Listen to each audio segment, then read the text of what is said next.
In today's video, I'm going to teach you how to blend images in Canva. We'll start by opening Canva and choosing a template that fits your project, whether it's a social post, flyer, or presentation. Using a template gives you a ready-made canvas size and layout so you can focus on the blend itself. With your design open, head to the left sidebar and click Uploads. Add the first image you want to use, then drop it onto the canvas.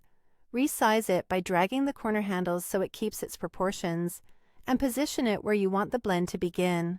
You can use Canva's smart guides to align it neatly with edges or center points.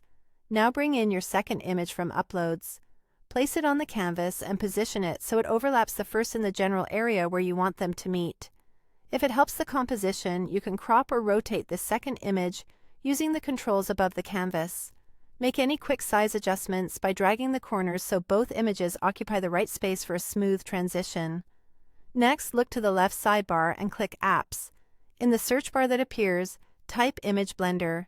Select the Image Blender app to open its controls. You'll see options for how the blend is applied. Choose Linear for a straight directional blend, great for left to right or top to bottom transitions, or choose Radial for a circular blend that fades from a center point outward. Pick the style that best suits your images.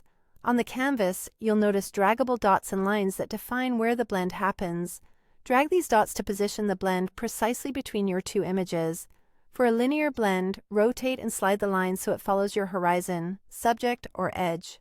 For a radial blend, place the center where you want the focus and adjust the radius so the fade feels natural and balanced.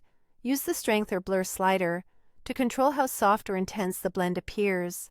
A lower strength creates a subtle transition. A higher strength gives you a stronger, dreamier merge. Adjust slowly and look at the meeting point between the images to make sure textures and colors flow naturally. When you're happy with the look, click Save in the Image Blender panel. That locks in the effect on your design. You now have a polished, blended image composition inside Canva, ready for the rest of your design work.